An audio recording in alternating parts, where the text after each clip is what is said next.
All right, we're officially on the internet. Well, we are live. Live like a wire. Oh, see? Everybody's just rowdy. Am I the only one that's not rowdy? Set the whole place on fire. Give me about 35 minutes. Rap styles carry. It vary like Mariah. No, that's right. Oh man. I did that wrong. I guess this is the right show to play. We should play Fill in the Lyrics, guy. Did you see that? Did you see that clip on obviously Instagram where there's like a city meeting? There was a city meeting, and I guess the moderator of the city meeting had to like call the people's names, and I guess Bart Simpson was the one who was attending the city meeting because now all the names the guy was calling was Phil McCracken, Phil McCracken. I did not see that. Did you see that, Shay? No, I was watching Bachelor. Oh, okay. How many seasons? How long you been watching The Bachelor? No, actually, I just got.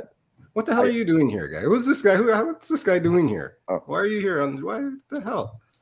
I What the hell are you doing here, man? In the show. I thought Fitz invited me. This guy's in the show already. I don't know. Doesn't Fitz run the show here?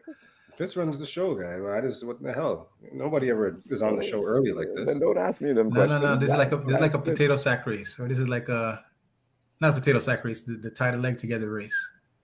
Three-legged race. Three-legged race. Yeah. I don't run the show. We run the show together. True that. Interesting. Flame, what's up? It's Flame the DJ. What up with you? What up, Flame? Thank you for the picks, Flame. Appreciate them. Hey, man, what kind of picks are you talking about? Flame was actually the photographer at Farhana's, who is Chico Singh's wife's birthday dinner party on Saturday. Oh, okay. So Flame wears many hats. Yeah, man. Interesting. God, you're everywhere, guy. What the hell? DJ Online, J Online, what up with you? I've known Farhana since junior kindergarten. Say what? Yeah. Yeah? Yeah. So I didn't know Chico Singh was actually her husband, right? That's not until kind of the pandemic and everything had started, and you put two and two together. I'm like, wait a minute, this guy who's modding for everyone is the husband. That's pretty sick. Yeah. What's Farhana's online name? It was Digital Sorceress. Now I always forget it, and she was hacked. And I just found out on Saturday that I wasn't following her. I had her blocked actually, but we figured that whole thing out. I think it's Hannah at this point. Miss Sylvia, good evening. Hey, Miss Sylvia, what up with you? Happy Tuesday. So you went to this party. Party was good. So did you DJ at this party, or were you just were you able to just be a guest at this party? No, DJ Rami actually DJ'd. I was a guest. The Ron C's were there as well, so it was good to see them. Denise Jojo was there. There's a few. Well, the Ron C's, Denise Jojo, they make up a Wednesday coalition, don't they? Yes, they do. They make up a Wednesday coalition. Raid. Oh, look at this. DJ Channel 9, thank you so much for the raid, sir. Big Brother 9. Thank you for filling in for me on ELSM on Sunday. Channel 9's everywhere, too. Phil McCracken. Fun Fit Mom, good evening. My man Kid C, good evening. El Megs. Chico, we're just talking about you. Hey, El Megs. Chico, what up? Good evening. Chase causing trouble everywhere. Look at Chase just taking over the show already, and with his water. What kind of water are you drinking over there, Che? It's Pinot? Michigan water, apparently. Yikes. God, you drink red wine, white wine? Because the other day you were up here and you drank. I was happy because a lot of people won't drink a bottle of red wine with me, so we drank two bottles of red wine. Yeah. So you can drink red and white. Do people do that, or do people just stick? Well, the white is actually Angela's. Her choice is white. So what's the brand? Is it just any white, or she has a specific? She is constantly on Peller Estate. Peller Estate. Yeah, Peller's a nice little wine tour at Peller. And I got the fridge, the frozen room or some shit like that. You go in and they give you the jacket. Yeah. Chico and I had a shot of tequila. I just got there. I literally just got there. This guy takes my jacket. He catches me at the bar, and he's like, "All right, Jay, let's go. Tequila." I was like, "Whoa." Who's that, Chico? I was like, "Chico, you do those things?" I didn't know Chico did those things. Quite impressive, Chico. Chico, thank you for the subscription. 10 months. That's impressive. I think we've been around for about 10 months. This is great stuff. Channel 9, thank you for the 200. Thank you for the 200. And everybody, thank you for jumping in on the raid. Pizza in the Breakroom episode 86. Welcome Raiders. Jay Online. Jay Online. Oh, Jay, no, see, no, you're not supposed to do that today. You can do that, Jay Online, thank you so much. Week after that, but today you're just supposed to come and enjoy. Come to our place. Anyways, I guess I'm not going to complain. Big up, Jay. Much respect, BJJ, for the 200. That is awesome. So what else this weekend? So you did Saturday, this 50th party with your longtime schoolmate. Yes. Yeah. And that was a relatively early night. Stopped off at Perfect's on the way home, and I got stuck in the snow squall trying to get from Scarborough to Pickering. I was like, I didn't even see that coming. So what do you get at Perfect? When I go to Perfect's, I always get the shrimp wonton. Shrimp. I don't want pork. I don't want minced meat with pork, and I want shrimp. And not everywhere offers shrimp. That's the thing. If it doesn't feel like a brain in your mouth, that's what she said.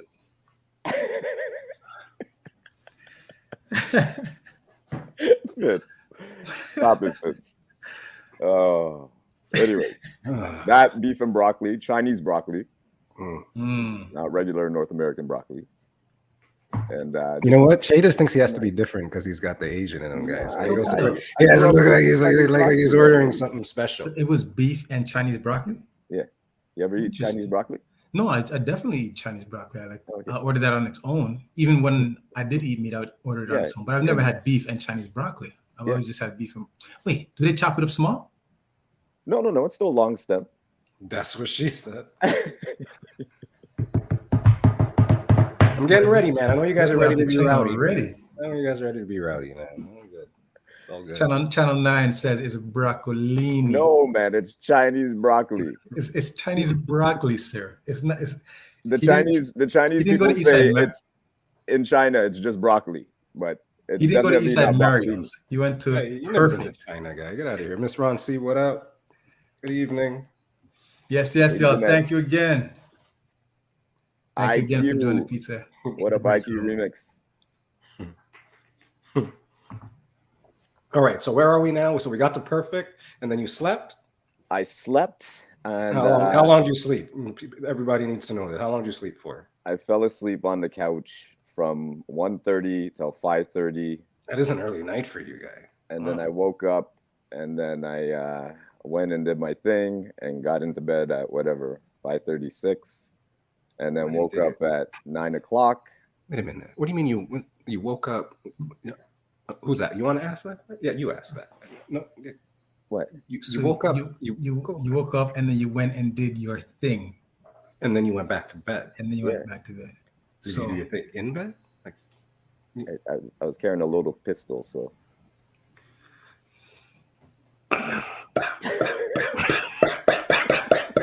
Okay, it's not 12 o'clock yet.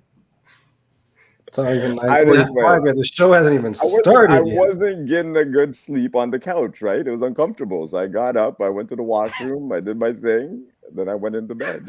You guys asking questions for, man. This is a simple thing. Last week, Denise came with the truffle butter before midnight. I want to do a poll. Oh shit. Oh, no, we should put up a poll to everybody identify exactly what this thing, like what the hell is going on. Anyways, hey Denise. Anyways, I try to get a good. Hold on. Everybody in the chat, just type in what is Che's thing. We're gonna get everybody. Just whatever you think his thing might have been. Just type it in the chat. Let's see what his thing was. Is the boom boom chat in here? Is the boom boom chat in here? They know my thing. That's what they said. Che had to see a man about a horse.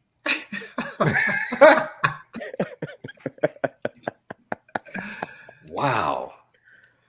What the hell? We're sorry, El Mags. Sorry, El Mags. We were trying to be professional today. Ms. Rossi says knows nothing. I went to the washroom. Grabbed. Let's just no. We don't want to know what you grabbed. Can we like fast forward to when you wake up, man? I grabbed a new. Okay, sorry. I wake up, and I was trying to get an early start on the day. I wanted to still organize some music and stuff. And then Channel 9 was covering me on Easy Like Sunday Morning, so I kind of tuned in, and then I just couldn't. I was lurking in the back the whole stream, right? So I really didn't get as much done as I wanted to because I was still kind of lurking, right? So, but yeah, I was out of the house by 1:30 heading downtown for Love Language, which was a good day. It was a really good day. Nice. A lot of familiar faces, a lot of Twitch people, a lot of friends, and it's always love and energy in there. It's just a good feeling for a Sunday afternoon, as we know. It was a lot of fun. Channel 9 says I had no chat. Channel 9 had as busy of a weekend as I did, actually. Oh, yeah. He actually told me, he goes, I now know what you deal with, Che. I've lived in your life for one weekend. So Channel 9, he had a late gig on Saturday and got to bed probably about the same time I was doing my thing. And as long as you all were doing the thing together, man. And then he had to wake up to do Easy Like Sunday Morning, which I say is not so easy anymore. Yeah. What up, Ron C? Man's on brand. Ron C threatened me on Saturday. Man, if he doesn't threaten you, then is he even there? This is true. Right? It's like you must catch a little something from that guy. At least a cut eye, a threatening look at the very least, right? Brown Ting, what up? He didn't put his hands on me, so. Brown Ting, what up with you? I am DJ Money. Oh, Lord. D All right, Money, so what up with you? What was that? Third love language? The third, yes. It's a nice little jam. Then can you tell the people that there's a couple first time people here? What's love language, Jay? Well, love language started out as a really fun stream on Twitch here, where we got intimate. I'll save that part. No, we would just listen to a lot of slow jams, smooth grooves, things like that, some classic love songs, and I'd start with a bottle of not even a glass. I'd start with a bottle of red wine. And yeah, we turned that. I always wanted to turn that into a party at some point. I mean, even before love language even existed, I always wanted to have a slow jam party of some sort. And this I know. True story. Kind of manifested these things, and lo and behold, we now have made a party out of it. Although we play across the board, all genres, and reggae. It could be love and hip hop. It could be afro. It could be R&B. It could be soulful house. It could be groovy soca. But we play it all. It's fancy. So it's not necessarily. I haven't been able to get to a love language. Because it's an early party, and early on Sundays I'm dealing with soccer and whatnot, So I guess I'm coming to learn that love language, the party, is not necessarily just slow jams. Absolutely. Okay. You are correct. Yeah. Okay. So what is the like anything the avenue? Anything associated with love. So like I say, it could be heartbreaking to love making music. You know what I mean? Anywhere in between. Okay. Did you write that down, guy? No, Christy Ray, what up? Julie Mango, what up? Funfit Mom 7 says it's a great party. I think Funfit Mom has been there for all three. Word to Big Bird. That's good stuff. Thank you, Funfit Mom. If you build it, they will come. Christy Ray came down too. Thank you, Christy Ray and Denise. Christy Ray. And that's a long travel for them, so I appreciate that, ladies. What up, cuz? That's very good. It's a very good community, and that's what's brought us here today, isn't it? Very, very good community of people. So we got a good show. We were giggling in the back a little bit on something. That's what she said. Giggling in the back a little bit, but the thought of this show was related to a party that's coming up this weekend. We'll get to that, but we have the DJs from that party. So we're gonna, we started with Che. We're going to talk about another party that we collabed about, or they collabed with, and we're going to tell a whole wonderful story with some great, wonderful DJs. So I don't know, Fitz, is it time to start the show and then bring these guys on? I think. Yeah, I mean, why not do that? You think? Did I get on this intro? What? You're going to get on the next intro. You're going to get on the intro on the other side. We talked about this backstage, Che. Holy, pay attention, man. Take your notes, guy. I'm talking about the commercial. Oh, what commercial? Oh, yeah. You could have filled me. Start. Pizza in the Breakroom, episode 86. DJ Chelasoul. This one here is called Rock Wit Cha. We'll be back in a second.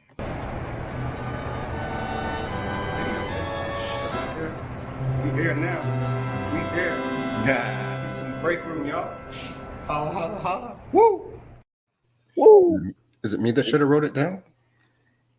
All right, so we have a couple DJs from the Rock Wit Cha event that is coming up.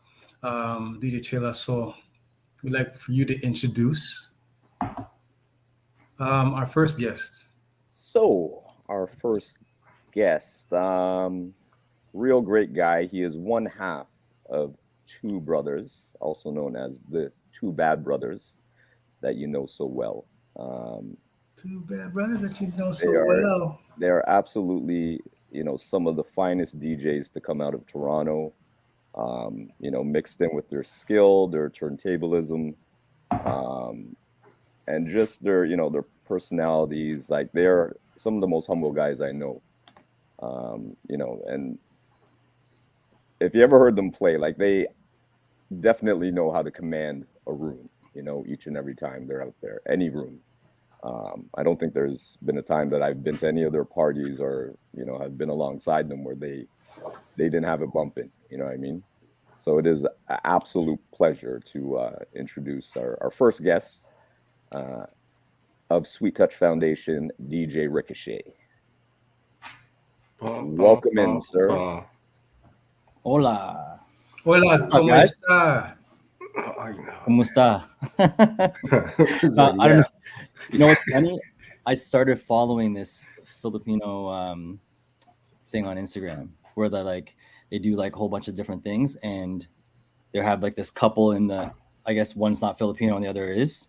So they're like, this is how you introduce, if like I'm going to introduce my girl and she's not Filipino, this is what you have to say, right? So we usually do this thing where they're elders, we take their hand and like go like that, right?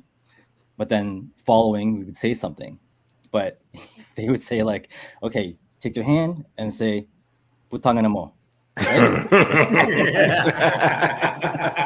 And then they say their thing, and then you're like, okay, peck, and then it's like, wow, okay. So basically, that's my intro right now. There you go. There you go. Even I know that, Mrs. Ron C. Peck. There you go. And she's corner. What up, DJ Staples? Channel 9. What up? Oh, all y'all. What up? All right. Chase, peck. So what's peck? Sorry. I know the other one. What's peck? Does that mean taco stand? Meet you at the taco stand. All right. There we go. All right. We're here to ask the tough questions, Mrs. Ron C. That's why we're here. This is what we do. This is what we do. Well, hey, thanks, Sword. Che, thanks for the intro, by the way. That was a good intro, man. That was a good intro. DJ Ricochet, we've been trying to get you on for a very long time. And we're so happy to have you here. I know your brother will be here in a little bit, but I think it's Che, as he says, he and I chat a little bit, and as things were evolving in the Twitch world, and then with your Chillin and Grillin Party. You know, a lot of conversations and just about you guys in general, not necessarily about the music, not like what you're gonna play and you know where you guys are gonna do it, but it was just a lot about you guys as people. And I was like, well, you know, I mean, if you think that is something, you know, you guys have that connection, go get it. And I think we've seen that. The fact that you're here now kind of just shows, you know, that arc, I guess. I don't even know what the word I'm looking for is. So it's just cool to have you here. So thank you for taking the time. No, I appreciate you guys having me on. And, you know, I've heard a lot about the show and heard a lot about Che on the show. So looking forward to seeing what's going to happen. How can you not, right? Well, you probably heard the first couple minutes. We were much more tamer than this usually, right, people? It's not me. Che's telling people what he's doing at 5 o'clock in the morning, man. Nobody want to know that. But then it makes it comfortable for Ricochet to come with the peck. Right. Right. If there's no Che, and the taco stand. Like he's setting it up, right? He's setting up he's setting the vibe. Yeah, exactly. Because if there's no Che, then it's Ricochet gets introduced, and it's like, so what do you think about 1200 turntables? You know, we don't get to the peck. Yeah. All right. Or if like way out of line for this chat. You know what I mean? For this whole thing, like the taco stand. Oh, what up to Dow? What up? All right, Che. You're gonna do one more of these intros? You think you can do that? Oh, yeah. Well, I couldn't find anything on Jay whatsoever. I took that other one from Rick's bio, you know, Sweet Up Foundation bio. Jay has a picture of himself with shades, and it says Twitter, Facebook, IG, and there's no words, so no. But Jay, you know, I've known him for probably about 6 years or so, because I was part of the 8 mix pool that he runs. DJJ Online does run a couple pools that he's affiliated with, and that was my first interaction with him. And that was it. It was just business, and I basically bowed out of that pool real quick because it was too much. He gives a lot of music. He does. Anyways, through the pandemic, you know, we had met, we had talked. You know, he is my my morning show brother as well. You know, we just did a gig a couple of weeks ago together for the first time, and he is just a great all-around guy, as everyone knows. He's also one of the most supportive guys out here. You know, you have any questions about anything, Jay is the guy to go to. And, you know, he always has time for you. You know what I mean? So, once again, it's a real pleasure once again to introduce such a great person. Good peoples all around. DJJ Online, welcome in. DJJ Online. Yo. How's it going? How's it going? Thank you for joining us, brother. No problem. My pleasure. Thank you for joining us. So, what rude and out of order thing do you have to say? You know, I was thinking about that backstage. I got nothing. I got nothing. I got nothing that can match what those guys are doing over there. I have nothing. Nothing. Don't worry, it'll come to you. Give Jay 5 minutes. Yeah. Oh, it'll come to him, all right. Yeah, that was definitely a softball too. Jeez. All right.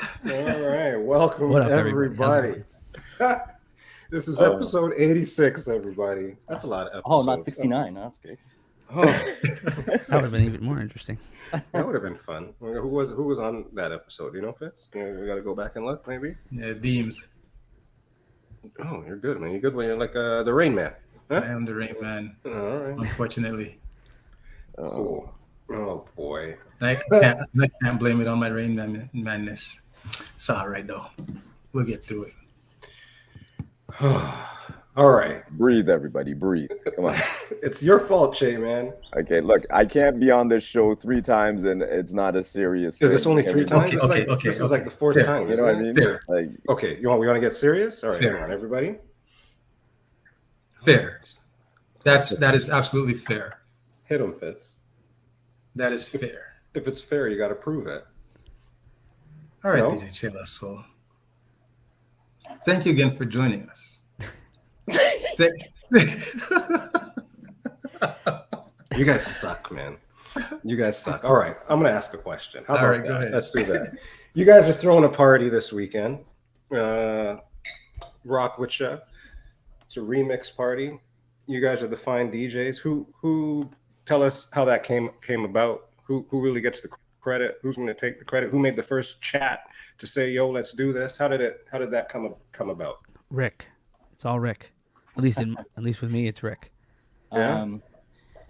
Yeah. Well, I honestly wanted. Me and Paul were thinking about a party like this, probably like maybe 10 years ago. And we want to do like, on that future beats, remixes, house, everything, right? And we actually did something. It was called Bounce, and I don't know. I don't think it was the right time at that time. You know what I mean? In terms of like what was happening and parties that were going on, I feel like it wasn't the right like time to set it off at that time. So we kind of started it and then left it. And I always wanted to do something, and I don't know. And then when like after it was Jay had that amapiano Rock Wit Cha remix going viral, I guess. And I just had this idea. I was like, I want to do this party, remix it, and then Rock Wit was a cool name. Obviously, like one of my favorite Bobby songs and whatever, right? So I was like, two guys, Che and Jay. Not because it rhymes, just you know what I mean. I was like, those are the two guys I want. That's what's up, right? Right. He originally I was gonna say you messaged me and you were like, "Hey, we're gonna play amapiano," and I was like, "Yes." And then he started to explain. Okay, well it's gonna be remix party. Yeah. Like we're not gonna just play amapiano. Yeah. But yeah, that's how it started. We wanted to start small, like we're like, okay, let's find a venue, people, just really keep it compact, tight, just like vibe, right? And and we just came together, things happened, rolled, and here we are at a sold out Rock Wit Cha this Saturday, right? So pretty cool. Wicked. So why did I think that Rock Wit Cha was Michael Jackson Rock Wit Cha? And not Bobby Brown Rock Wit Cha? Well, it's Rick's favorite song, but there is another Rock Wit Cha, right? Yeah. There's a Rock with you. Rock with you. This is Rock Wit Cha. You should know that. See, that's what happens when you get the DJs on, man. It's what do you say? Everybody in the break room, what up with you? What up with you? It sold out quick. It was like mad quick. We were talking about like what are we gonna do for the next month? DJ. Yeah, we had like all this plan to like roll stuff out, and it was like the response was great. You know what I mean? It was I think 6 days after we posted it, and it was like, what is happening? Now what? So it just we want to play music, and it's all genres. It's not just like R&B. It's not just hip hop. It's everything. All kind of remixes, and all remixes that we've been playing. That we play in our parties, right? And now we can just focus on that.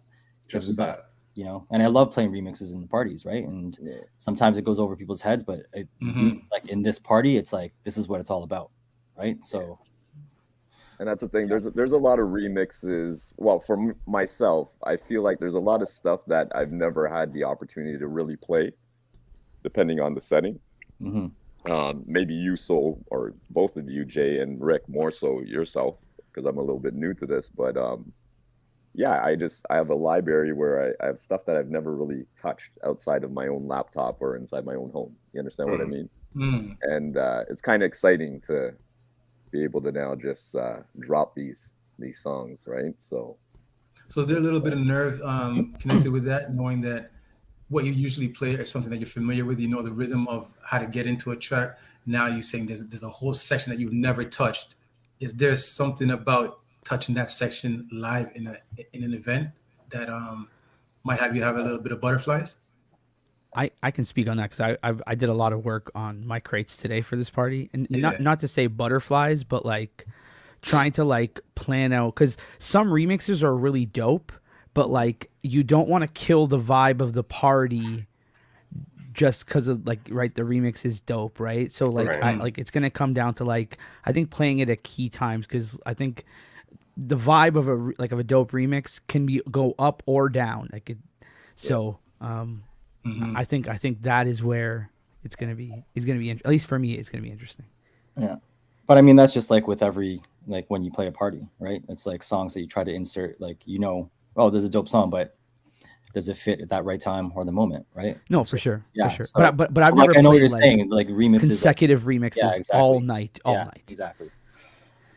But I mean, it's not just bootlegs. It's not just re-edits. It's like, original remixes too, right? Because that's kind of why we started it too. Because back in the 90s when remixes were actual remixes, what I'm saying? It wasn't just like the same beat, just like add somebody on.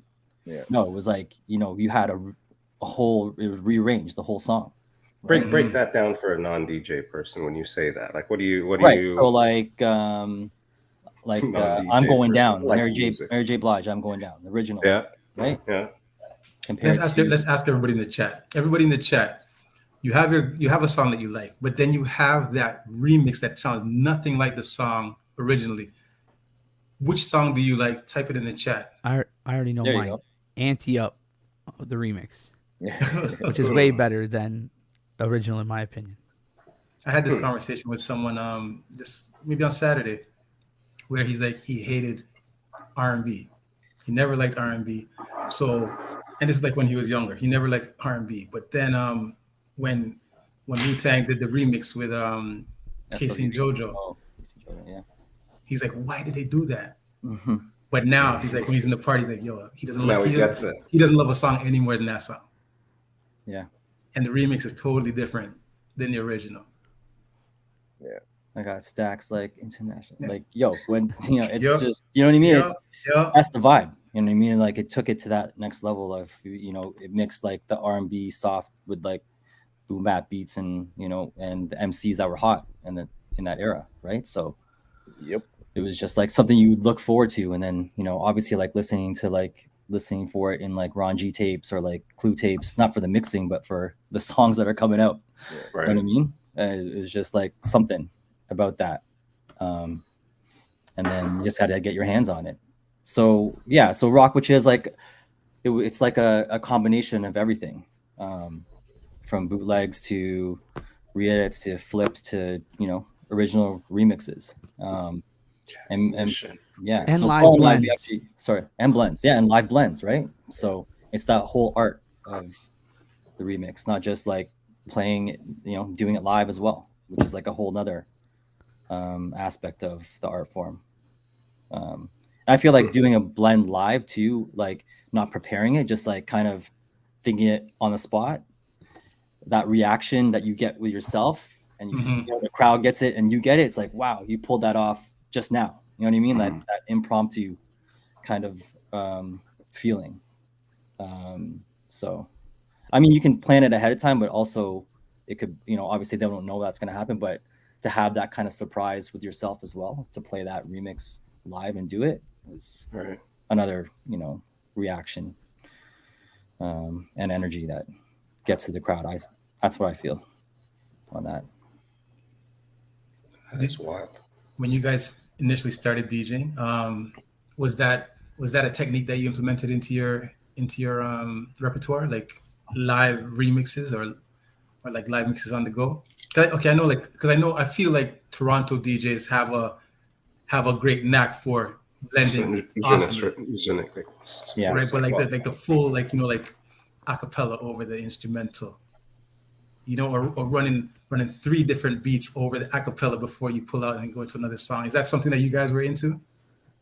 Yeah, definitely. Paul and I were always like, remixing on top acapellas all the time with records, and obviously it was different because, like, there was no 8-bar intros.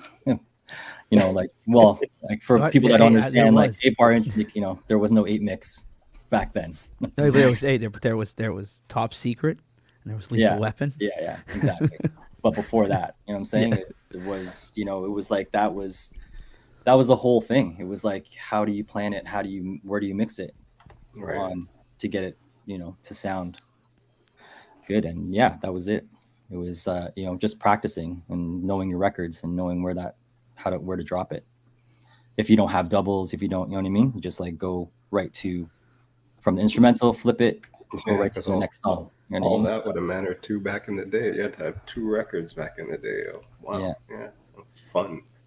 You actually had to know your music back in the day. Yeah. You just can't I'm like, let's try this one. You never... Right. Yeah. Yeah, because now you see people just whipping out the remixes like just nonstop. But you just before, I guess it seemed more of a craft to be able to do it, like just to have the opportunity to do it. But it's interesting. So that is good. That is good. So for each of you guys, what do you think is your, like, if you just wanted to go and just play some music, what's your favorite genre? Just high level. What do you just want to go play and wild out to? We'll go with HA. Still HA. What do you think?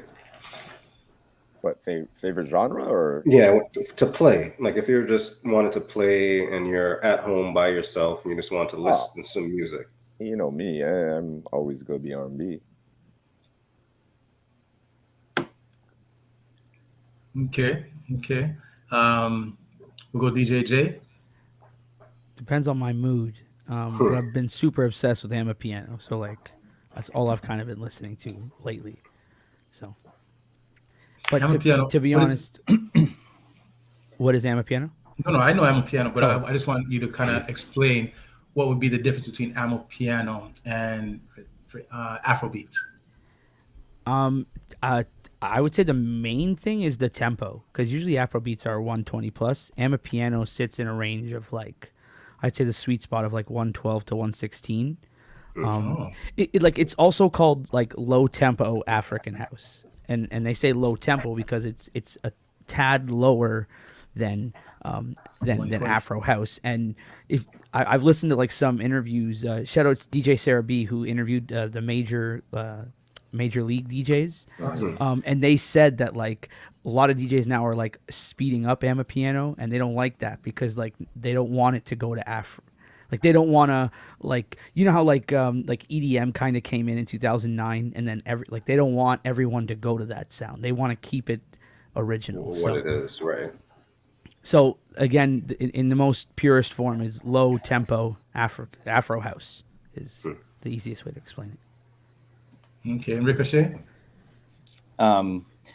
You saying just like what I'm listening to, or what I'm actually like mixing and doing stuff over here? Like if you were just listening, bored, I'm all over the place. Like listening, yeah, listening, I'm like all over the place. I try to, you know what I mean? I don't try to stick to. I want to like get and absorb like everything that's out there. You know what I mean? In terms of like new digging still for like classics that, you know, like you just come up and wow, I haven't, like, this is crazy. Like, how come I have never heard this song before? You know what I'm saying? So there's stuff like that. But like, you know, I love, you know, just, and cause like me and Paul cut too. So like, I'm just like, you know, I just put on instrumentals and start cutting too. Right. So, and scratching. So yeah, those are like, when I have my downtime, those are like the things that I'm trying to do and work on. So I'm always trying to work and listen to music at the same time. It's just nonstop.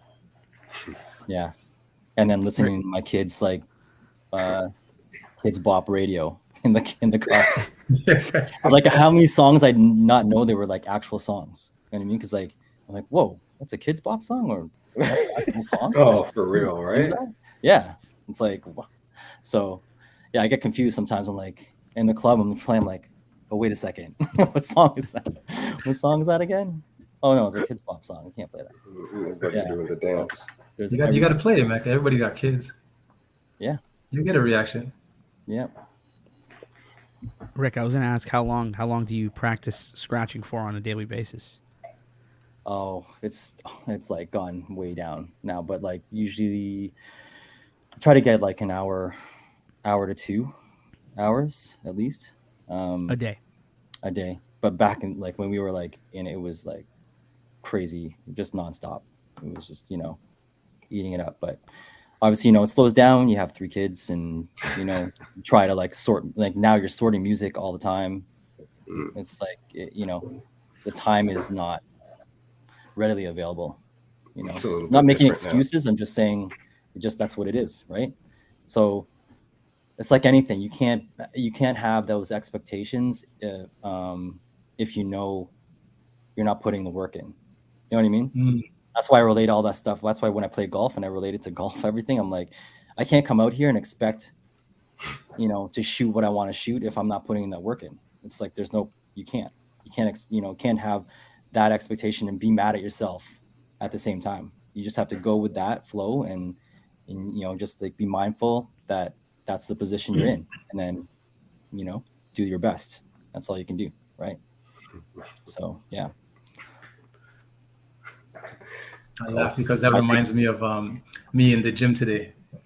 So for the past little while, I've been doing calisthenics at home, right? So I haven't been in the gym. So today I went to the gym and I started doing bench press. I haven't done bench press in a long time.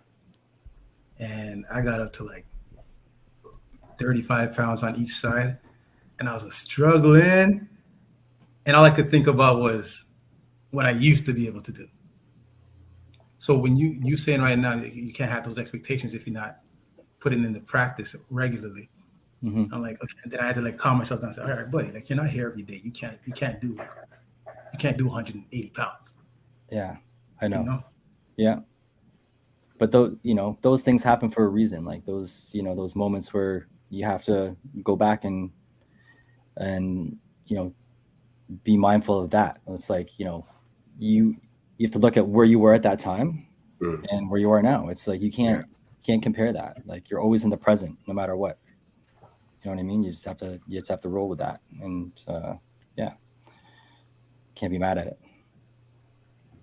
But yeah, I try to do that. I try to get in at least like an hour or two, because there's like muscle memory involved too with scratching, right? Like if you stop for like 2, 3 weeks, 4 weeks, you'll feel it, just like working out. Like I was gonna say, I practice for like 25, 30 minutes, and like my forearm is like like it hurts. It's huge, bro. Yeah. No, but for real, like the right way, right? But no, but not like beyond muscle memory. I think there is a muscle strength to it as well. To like, yeah, you know, it's funny back in the day when we were like, you know, when we first started. I don't know if you know, but like, there's these like for guitarists, we have this like exercise machine where like you can hold it, but you can press down each. So like it's like, you know, when you're pressing chords to strengthen each finger, like you press down on that. I would bring it to school and like do that while I'm like at school, just like dedication. Yeah, it was nuts back in the day. We were just like, so yeah, but not. Okay, Rick. Back on it, yeah. Rick, okay, we haven't had you here before. We've had DJ J online here before. We've had Che here many times, causing disruption. But since we have you here, let's take advantage of the fact that we have you here. What is your history? Because you're speaking all these nuances about, you know, like scratching and techniques and muscles and like a lot of DJs I know don't, you know, work out their muscles. Right? So what is it about you that's making you have to, like, is there something special about what you were doing as a DJ? Like, tell us your history.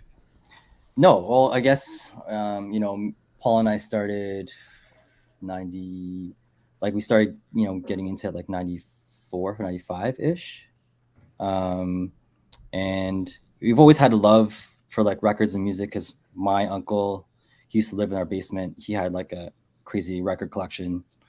Then my parents were into records, and then we just had a record player there, and we play records. Like my grandmother would want us to put records on. We put like, you know, Sheena Easton or, you know, Whitney Houston, you know, all kinds of records on there. And then we had a Fisher Price turntable like back in the day, and we were like, you know, always on that, right? So my parents, like when we were like, oh, you're DJing, like here's some pictures, like you guys were already doing that, like from like when you were like, we're like 4 years old, right? And then, you know, then we had older friends that were you know, like 4 or 5 years older than us. So at the time when we were like 9, 10, they were like 15, 16. So they were listening to tapes like Big Daddy Kane and you know, Roxanne, like those are like first hearing of like hip hop music. It was like, what is this? Because they would like rock in their car and in their ghetto blasters, and like, this is crazy. So we started getting into hip hop from that point on. Started buying tapes, and obviously we're underage to buy like different, you know, those kinds of tapes. So my parents would get it for us. So we would have like Fat Boys and Kid and Play and all these tapes in the car while we're going on road trips. So thank God my parents were just like, you know, they would actually like allow us to listen to this music in the car. Yeah. So, yeah. From that point on, it was just that. And then we started seeing, you know, Jazzy Jeff, hearing him cut on Live at Union Square. I was like, what is this? Like, how do you do that? You know, and Jam Master Jay, listen to Run DMC, and that was it. It was like, we were like, okay, we got to find out what's going on. And then, you know, as we started seeing the Toronto scene blow up, and seeing, you know, watching Lecture Circus and Much Music, and seeing, you know, Mastermind and all these guys on TV, and we're like, yo, this is what we want to do. So we just, you know, said, okay, let's get turntables and all that stuff, right? So that's how it started. And then we started buying records, and and then we started getting into turntablism and watching, you know, competition, DMC competitions. Shout out to Turnstiles. Those guys were like, you know, we followed those guys, you know, everywhere. And then that branched out to, you know, the Cuberts and the Scratch Pickles, and then obviously X-Men and Rock Rata and all these guys. And then a whole bunch of DJs that, you know, haven't really, you know, a lot of people may not have known, like, but, you know, people know, like Beat Junkies, Babu, but there's like the Vin Rocks, like, you know, these kind of guys, P-Trix. Like if you're in the know, you know. And you're in the know, you know, right? So, yeah. And then, so, you know, obviously in the 8-track, so like we try to like get all these things into our, I guess, like our routines. Like, not when I say routine, not like actual like routine, but I'm saying like in our DJ routine, like your repertoire. Okay, yeah, I want to blend well. I want to mix well. I want to, you know what I mean? I want to cut. I want to juggle. I want to do all these things, right? And so how do you do that? You got to practice, and you got to like see how do you get advantage, and how do you know, get that strength. So yeah, we just started doing different things, and you know, just in the basement, like constantly, just, you know, working on stuff. And it's funny because we grew up in Whitby, you know, we traveled downtown, you know, take the GO bus, take the you know, from Scarborough Town Center, you know, take the train all the way down. It's like the trek was like crazy. So to get records, and then to go to the parties, right? We have to go there. We want to see what's going on, right? Mm-hmm. And it's funny because we seen all these guys, but we never really connected at that time. So we know, you know, a lot. We've known a lot of the promoters and DJs, but we didn't really connect till later on, you know. But we've been around and seen the scene grow, and been around the scene for a while. So yeah, it was just like that dedication and trying to put that work in, right? Aren't you like, isn't it like since the inception of Sweet Touch, I guess like 25 years? Yeah, like so like 90s, I'd say 95, 96, we started doing like house parties. Yeah, he said he was on the Fisher Price guy. You know, he was like, since add some extra years on that since he was like 4. How did the name Sweet Touch come about? Honestly, I don't know exactly. Like I know, so like our friend, you know, I don't know if you know Tito Mark. Right. We were like childhood friends, right? And he actually started bringing his records because he wanted to start DJing, but he never really, you know, pursued it after. And then back in the day, there was like a lot of, you know, like the Tony Touch and like whatever. So I don't know. I think it was just like, you know, just like the way we were playing, it was like, and you know, when everybody used to say like, oh man, that was sweet. It was just like that whole era. So Sweet Touch was like, you know, there. And then Foundation, there was a lot of sound crews and like, what else? Yeah. You know, we wanted to be different and like not have the sound crew at the end of it, right? Yeah. So I felt like all the you know, all our peoples that were with us that came to all the parties back in the day, that was our foundation. Like we were always doing it for not just for us, but like for everyone else that was like with us. Right. Okay. So when I say foundation, it's not just me and Paul. It's like everyone that had a part in our lives and supporting what we were doing. We're part of the foundation, like Sweet Touch Foundation, right? So nice. Yeah. And it continues on to this day. It's not just like, yes, those people, but like even you guys, you know what I mean? Like people that are supporting what we're doing, So I'm part of the foundation? Exactly. Part of the family. You know what I'm saying? This whole community. So I'm trying to build it up. Yes, That's yes. what it's all about, right? Everybody in the group, in the chat right now, STF. Just type in STF. Because we are now part of the foundation. Word up. Officially. Big up. STF. Suso Foundation. Suso Def. Shout out my Suso Def crew in the house if there's anybody in the chat. Yeah. D Money, what up? Reg. What up, Reg? Reginald, big up. Oh, can I just make a quick announcement, guys? Apparently, you can do whatever you want, man. Thank you. As you can see, I am wearing something courtesy of DJ Twist, his new line called Headphone Model. As DJs, that is what we are, headphone models. So big up Twist. Thank you for the gift, sir. And thank you for coming by on Sunday. Appreciate you. Yeah, man. Twist is a real one. So Jay, did you ever aspire to be a turntablist? Jay or Che? Jay. Not really. Not really. When I started to be a DJ, it was more into the Geno beats.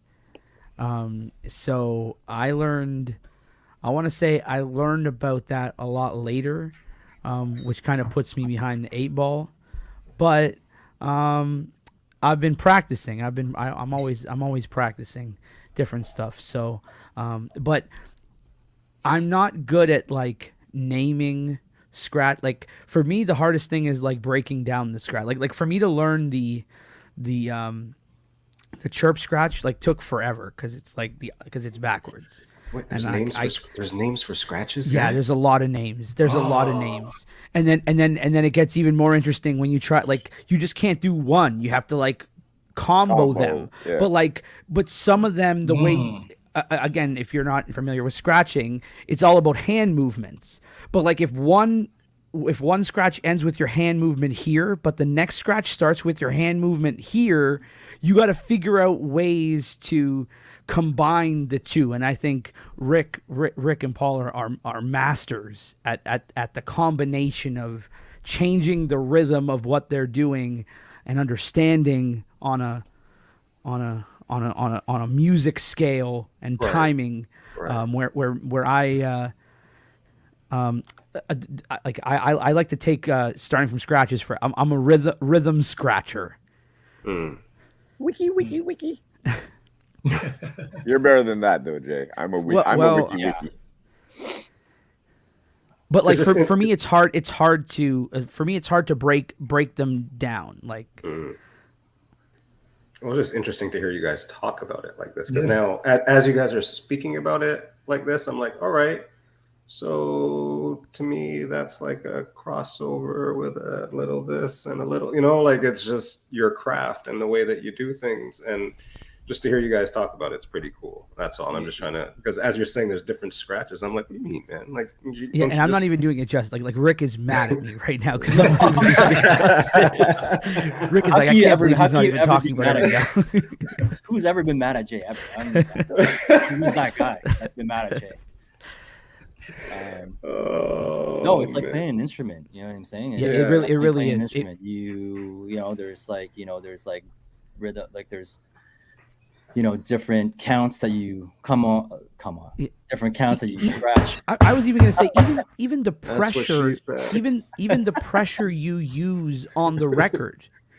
Like everyone thinks it's like the hardest push down and move it back. Like sometimes it's like the lightest touch of the record, so like it's again, it's like playing a drum. If you hit the drum really hard, it's going to make a louder sound, and if you hit the drum softer, it's going to make it. And sometimes you need to hit it softer to make whatever. So That's what she's. You gotta have that sweet touch. You gotta have the sweet touch. That's what she said all night in the break room. Che, how's that go? What scratch was that? Right. Paul used to make fun of me because I'd be all the time on my needles. I'd be licking and just like licking and what? I'd go back and forth to record, and then like every 2 songs I go pick up the needle and just so. Wow. Hey, look. Hey. Hello. Just as you were doing that, Che? Yeah. If you heard what these guys just said, hon. What we said. What was this guy? Oh man. Rick says hi. Hi. Oh man. Hey, what's going on? She's out of here. She's out. She's had enough. She's had enough of your shit. Yeah, I know. She's like, I'm leaving the door open. I thought talk about DJing. Oh god. Chase started talking. I was silent for like a good 20 to 25 minutes, okay? Yeah, you were like combusting inside. Like, I gotta get this out. Poor Angela. She can't hear anything. Oh, she can't hear anything, guys. All right, she's saying take it out. That's what she said. Take it out. Oh man. Is this chat really like this? Like, I guess your listeners are just like, they're used to us talking. They're used to Che. Every time Che's here, this is what happens, man. No. This is. Are you guys trying to keep it at a certain level, or are we? No, but no, you can talk all the peck-pecks you want, man. You can peck it up. Peck it. Oh man. All right, kids, it's time for bed. Che's unplugging. I'm wearing that shirt on Saturday, by the way. What, this one? No, Peck. Oh, Peck. It's the new. That's our new line. Twist. We got our new line. What's the logo? What's the logo? You going like this? Oh god. Hey, you okay? I'm good, man. I'm okay. Good. Is this like earmuffs time, Jay? Jay, can we have to put earmuffs on Jay right now. He's red, like, he doesn't know what's happening. Jay, give me some red, please. Some red? Here, no problem. Hit you with the red. There you go. Reg, I see you. Jeez. Love language. Reg said he's gonna design it for me, so we'll see what he comes up with. Oh man. All right, let me just ask this one question because we have ask a question. A person in the chat, Phoenix Plays. So just to get off it, it might get dirty again. Jeez, man. All right, so the question is favorite show of all time. So let's start with DJ J Online. That's a hard one, man. That's what she said. Oh man, it's like Pee Wee's Playhouse right now. You're just like. I don't know. Like Breaking Bad was pretty good. Breaking Bad was that's a hitter. That is a hitter right there for sure. No one can argue with you if you say that's your favorite show of all time. I haven't watched Breaking Bad, man. No, No, you haven't watched it? I haven't watched it.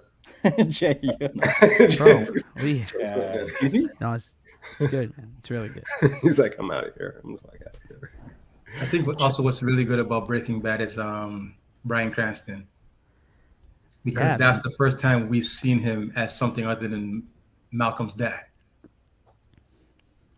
And that was like a total transition. I never watched Malcolm in the Middle. So like for me, like that was the first time kind of seeing him as that. So like, yeah, because I never watched it either. But anytime I see that guy on TV, I just look at him as like a silly man, Yo, there's so many. Yeah, like Sons of Anarchy. Like I like Sons of Anarchy. There's so many. Chases The Bachelor. No, hold on. Sorry, you know what? He's not arguing. Or 90 you know what? Sorry, I lied. My favorite show is 90 Day Fiance. And sorry. 90 Day Fiance, hands down, favorite show. Me and wifey, we do not miss. If we can watch 90 Day Fiance on a Sunday night, we are watching. Jay told me that the other day driving downtown, and I was just like, kicked him out of the car, right? A whole new respect. No, yeah.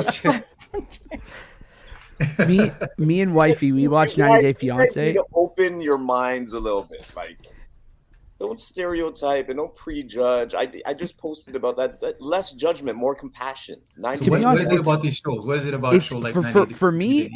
Me and my wife watch it, and we just talk stuff about the people back and forth. So like we get ruthless, like we get closer together, getting ruthless on other people. Pillow talk is the best though. We don't really watch the pillow talk because like pillow talk is like rewatching the episode. But I want to hear the commentary. That's the I mean, not that I haven't watched. I watch both, Jay. I won't lie. I watch both. Wait, 1 second. That's not my favorite show though.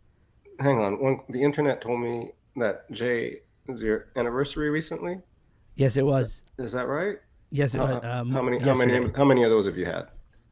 So yesterday was our 19-year anniversary together. Oh, wow. Woo. Nice. 19 in the chat, everybody. A 19 in the chat. Big up to you guys. Yeah, man. That's a happy anniversary. Yeah, I've been with her more than half of her life. Is what we figured out. Congratulations on 19. Thank you. That's a strong woman. Did you have a favorite show, Rick? What did you say? Oh, man, they're just like. What do you got? What comes to mind? Knight Rider. Knight Rider. No, he didn't. Wow. Like even now.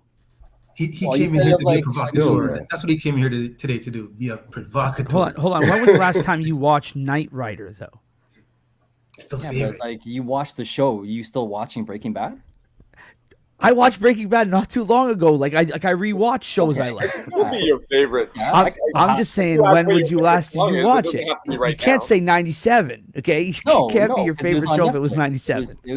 They put it back on Netflix. Oh, Knight Rider's on Netflix right now. Yeah, it was. Oh, I didn't know if it's on there anymore, but it was. That's where I was watching it. Knight Rider. Yes. How crazy was Kid back in the day? I know, right? Wasn't he amazing? Wasn't Kid like?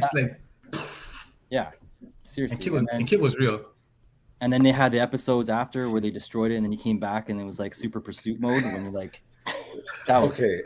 As he's speaking about it like this, you have to get all right. Kid was crazy. Sounds like it's his favorite. Kid used to jump in trucks. But there's other, there's so many shows. Like Breaking Bad is in there for sure. The Wire. Right, what are you guys watching right now? What are you guys watching? What's on right now? What's in the up next or whatever you guys call it? I just finished Your Honor. You watched Your Honor? Somebody said Your Honor in the chat. I downloaded it. I gotta watch it. That's next up on me and wifey's list. Is Ozark. Ozark was recent. Yeah. That last season with the soundtrack was just crazy. It was really good. Like, how do you I'm sorry if I'm spoiling it for everybody who hasn't watched, but like, how did they implement that soundtrack? Yeah. Who wants to take a shot at this? What? Look at this question in the chat. Where? That's my buddy Stoivo. Explain Knight Rider to me like I'm a Gen Xer. Is it like a Tesla going crazy? Maybe it's like a Tesla being a transformer, maybe, and that's just your boy. Is that how it works? I don't know. How do we explain? It's like you're friends with your Tesla, like you and your Tesla are boys. Yeah, that's true. Come on. With ChatGPT in it. Your Tesla got ChatGPT. Oh man, Hasselhoff was Hasselhoff. Hasselhoff was. Hey, question for the DJs: How much David Hasselhoff songs do you have in your library? Like how many? I'll take the under on this one. I'll take the under as well. He has 3, and I have all 3. Okay. That's awesome. No, you guys don't mess with the Hoff. No, okay, just me. Okay. Well, I mean, I knew. Okay, he has Limbo Europe, Dance. right? Never heard Limbo Dance? No. No, I think, but like, I bet you Christopher K-Man has. Yeah, no, okay. I mean, they're cheesy songs. I played them in my cheese show, but funny enough, they sound like 80s and 90s pop songs. Like that's literally how did that go anyways on Friday? It was really good. It was really good. Rick was there. Rick, I know. I saw some footage from it. So yeah. Yeah, it was pretty good. It looks pretty good. What is this you guys speak of? So I started during COVID doing an online Twitch show called Fromage where I would play, cheesy music, which then stemmed into in real life party. So we did one in October, which was really good, sold out. And then this one was really good as well. Not sold out, but still very good. Uphill battle, which I underestimated, was March Break and St. Patty's Day. So, but no, it was good. I had fun. Foxy G says that was fun. So Fromage seems to be a song of a lot of cheesy hits. Yeah, that's all it is. Like that's from start to finish. It's only cheesy songs. Backstreet Boys, Spice Girls, NSYNC, Britney Spears. Okay, Che, what's your? So we have Hasselhoff. He has 3 Hasselhoffs in his collection. Che, what is your guilty pleasure song?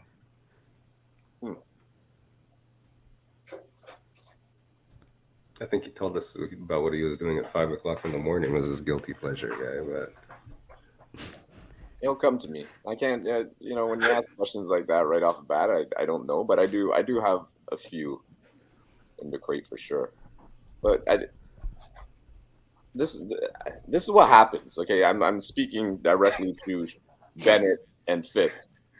You brought me on this show first, right, and foremost, right? This guy about first and foremost, guy. Go on with your bad self. I've been ignored. I was here before Fitz. Fitz was late. I was not late. I do the intros. You ask all 3 DJs what their favorite show is, and I get left out. That's true. We should. Yeah, we never. But it happens all the time. No. I don't even know who to blame it on. No. You stop right there. No. Hang on a second. Let's explain something to these people out here. All right. Let me think. We've done 86 fucking episodes, and on 85 of them, 86. Hang on. No. Listen, and for 85 of them, me and Fitz start the show, and we talk. And then we press the button, and then a guest comes on. Or then the show commences for the first fucking time ever, buddy. All right? When we pressed go live, you were on the show. So don't tell me about that. That's currency right there. So you can't be telling. You can't tell me about, you didn't ask me a question. You were on the show. You were on the show in the first 15 minutes. Did you ask me what my favorite show was? Did you? You declared your favorite show being 90 Day Fiance, but carry on. Jay declared a show, and I just said yes. I respect Jay for that, right? Oh, bumbaclot. What's your show, Jay? Ridiculousness. That's all I want to say. The show that you could watch any time of the day or night. All of that because you want to go. I come home. Isn't there a channel? There's a Ridiculousness. I'm telling you. I've fallen to sleep. Ridiculousness. Repeat all the time. Yes. See, so you know what? That's what he was doing at 5:30 in the morning, watching Ridiculousness because it was on. It was on at that time. He was doing Ridiculousness. Okay, next question. I missed that. Ridiculousness? Ridiculousness is on Much Music and MTV. Yeah, MTV. Like Speaker's Corner guy or anything like that? And it's hosted by Stilo Brown, Chanel, West Coast, and Rob, the skateboarding guy. Yeah. But it's the 3 of them just have this whole chemistry about them. It's a blooper show, basically, Rick. Never. It's a blooper show that I guess the premise of the show is that it's a blooper show that brings special guest celebrities on and make comments on. Yeah. It's America's Funniest Home Videos, but instead of Bob Saget doing it, it's celebrities making the commentary. R.I.P. And they show videos, like they show. Yeah, but you'll never watch another blooper show and find it funny whatsoever. Like that's the way I feel. Terry Crews tried to come out with one, and it was the worst thing ever. I think Alfonso, whatever his name is, same thing. Like I can't watch another blooper show unless it's ridiculousness. What about Taj.0? I've watched it, but it's a little too out there for me. Yeah. Okay, so these guys have the perfect combination of bloopers and chemistry. Yeah, I think so. Yes, absolutely. All right, everybody, watch the damn show. That's Rick. You got. I'm willing to bet it's on right now. If you turn on channel 52, it's going to be on right now, guaranteed. On Showtime. You're right. Jay's got it playing in the background to calm his nerves. He's on the television right now. Jeez. Denise doesn't like my. Denise, you don't like my glasses? My daughter left them in my studio today. I think they're a whole vibe. They are a vibe. They are. They are a vibe. Yo. You never rock those on. I noticed he had the red glasses on because it was the red background that was the reveal. Yeah, you see that? You see that? It's because you're drinking the water, Jay. That's why. You've been drinking too much of the water from too early. Yeah. Wow. Oh man. Oh, jeez. Fitz, you don't have a bottle today, Fitz. I do. Oh, do you? Just off camera. I do. Is it a big bottle or a small bottle? Ooh. This is One of the regular size bottle. It's not one. It looks full though. What are you just for show? Yeah, it's actually for show. Oh.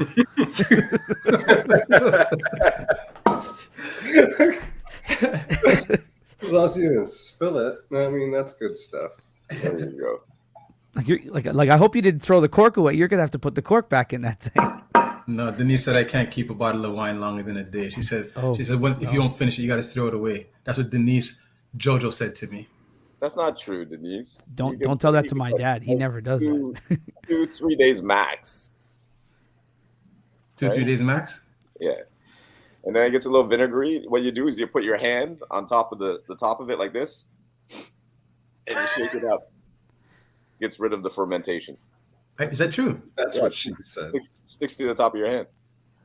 You see now? And then you do your thing.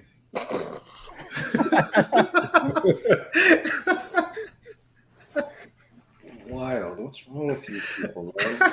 This is why, see, Che, this is why we can't ask the serious questions, man. This is why. You write down all these questions and you just take us off completely off the script, Che, with your water. Okay. Is that just a reflection or is it actually brown? The water? Yeah, no, he's drinking the Flint water, man. Michigan's finest. We didn't get Rick's show. Did we get Rick's show? Oh, yeah. No, we did. Yeah. We got Night Rider. That's right. That's right. It's the Guilty Pleasure song. That's what it is. Oh, okay. So, yeah. You better have a song, guy. Oh, yeah, because before. That's why we tried to cover you up and go to the next question, and you were stalling, guy. I don't know when you ask me questions like that. I'll answer it for Rick. I saw Rick sing John Cicada at my cheese party on Friday night. Of course. And he belted it out. So I'm going to say John Cicada for Rick. Imbruglia, you know. I like some of those. I Some like pilots. For real. I really like Break My Stride. Yeah. That's one of my all-time favorites. There's a few disco songs I really like too. Yeah. Couple? Yeah. More than a couple. Are you going to remix them this weekend? Everybody in the chat, what is your guilty pleasure song? Put your guilty pleasure song in the chat.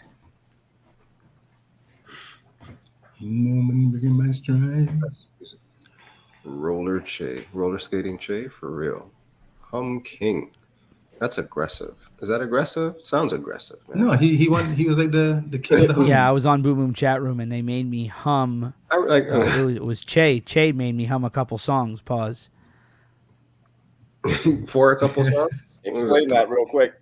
I remember that now. Yeah. What do you mean? I had to hum a couple songs. What more do I have to break down to that? How much more specific do I need to be? Oh wow, that is awesome. That one went right over. That was the cause for a pause. I got it. Duran. Relax. Is that Duran Duran? They sing Relax? No, that's Frankie Goes to Hollywood. Oh, is it? Come on, Fitz. So who sings the Reflex? Duran Duran. You guys trying to confuse me now, man. You gotta ask specific questions, man. You gotta ask the proper questions. No? Who said Frankie Goes to Hollywood? Isn't Frankie Goes to Hollywood Relax? Isn't Relax? No, Don't the do Reflex. it. Sorry, the Reflex were I was saying. oh Yeah, you're right. he said relax. I thought you said the That's Reflex. Frankie Goes to Hollywood. I don't have my glasses, so I can't hear. I got my glasses. I can hear fine.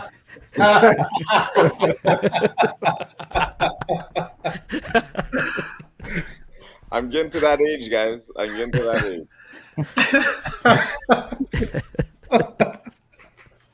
And Rick is barely hanging on right now. Rick is barely hanging on.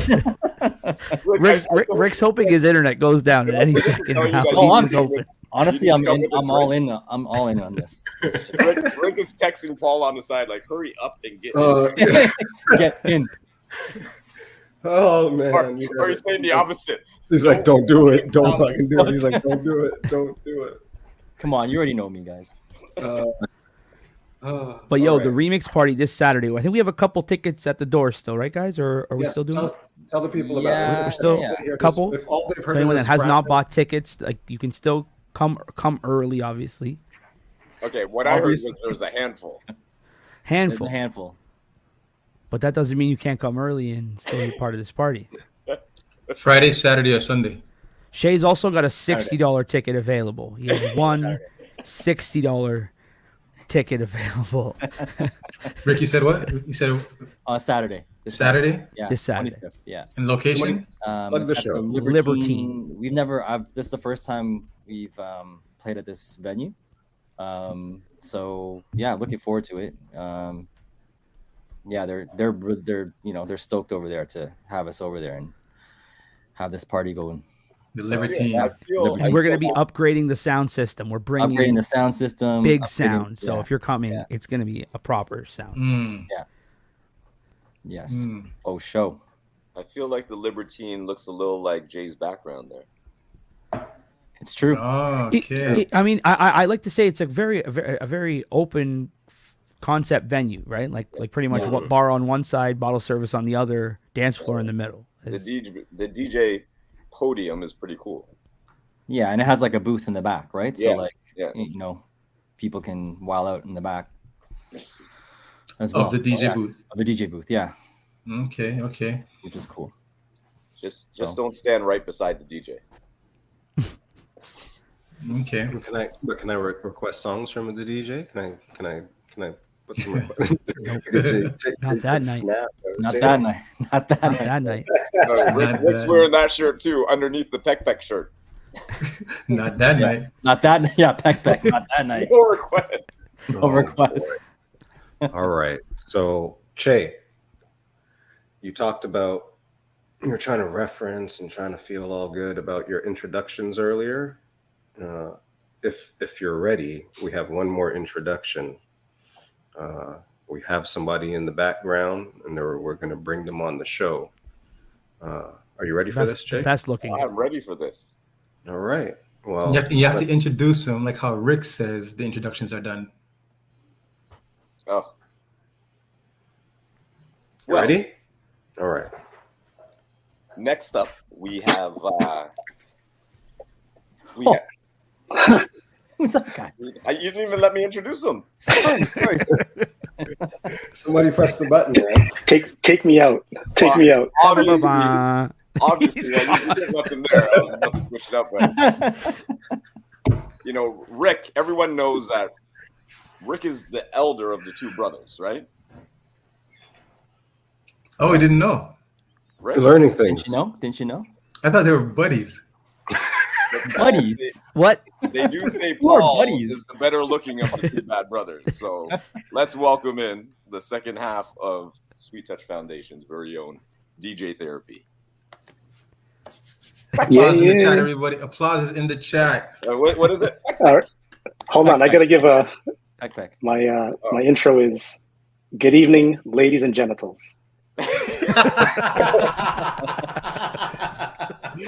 Oh, here we go. Here we go. And you thought we were somewhere before. Now Paul's in the chat. Enter Paul. Now it gets spicy. First question, Paul. How long have you known Rick for? Oh, jeez. He doesn't remember. Known him? No. How long have we really connected? No. How long have I liked him, actually? Yeah. No, we've been tied at the hip for a long time. I mean, Rick and I are actually really close in terms of our connect with music and brotherhood, right? Like wherever Rick was, I was. We have mutual friends, older cousins that sort of paved the way for us in terms of our influences in hip hop and music, in the art form of DJing, turntablism. So we've been through it all together. You know what I mean? Like growing up, we were always together. Can't get rid of them. I mean, every weekend we're together, right? So basically. Can I ask a hard question? Some people say it's hard to do business with family, right? It's like one of the hardest things.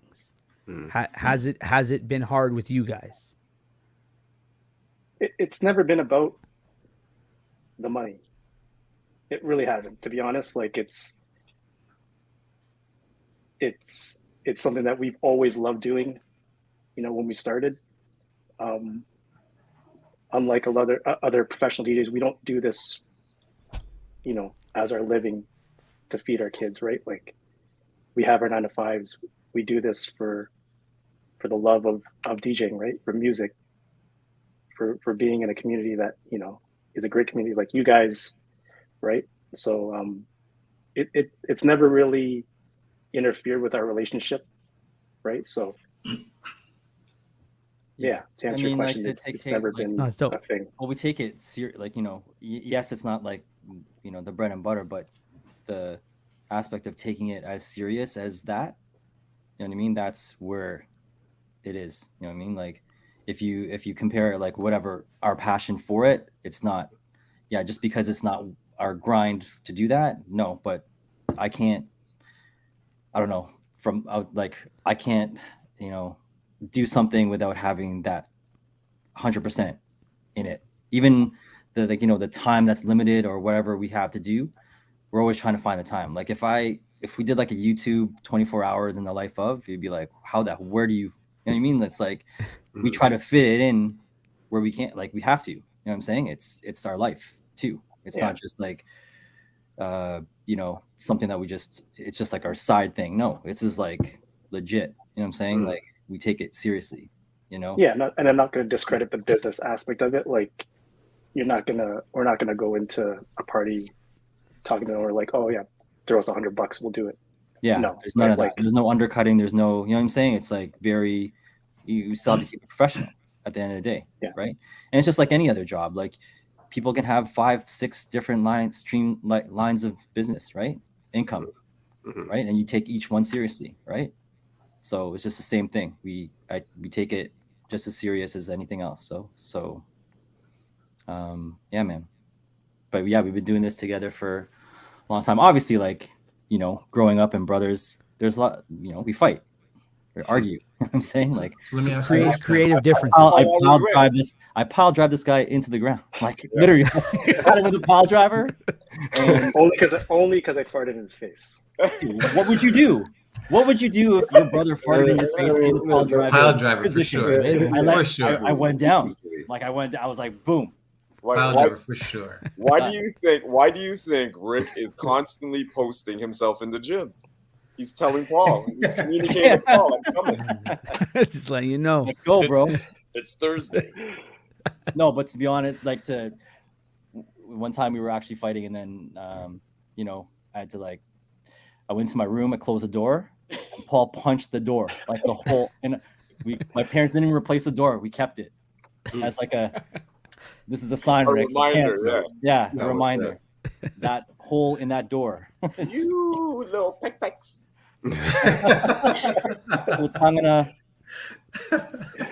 Yeah. Oh man, it was wild.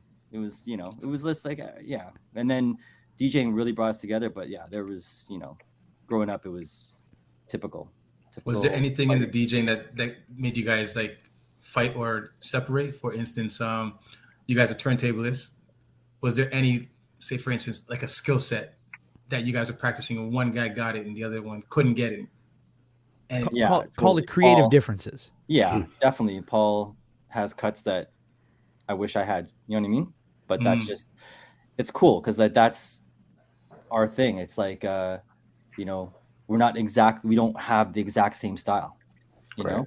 And I feel like that's really, we grew up honing their styles, but like we have our own separate way of thinking of how to play it and how to scratch and do that stuff. So Paul, you ever like do your scratch that he can't do and then look at him like this, like?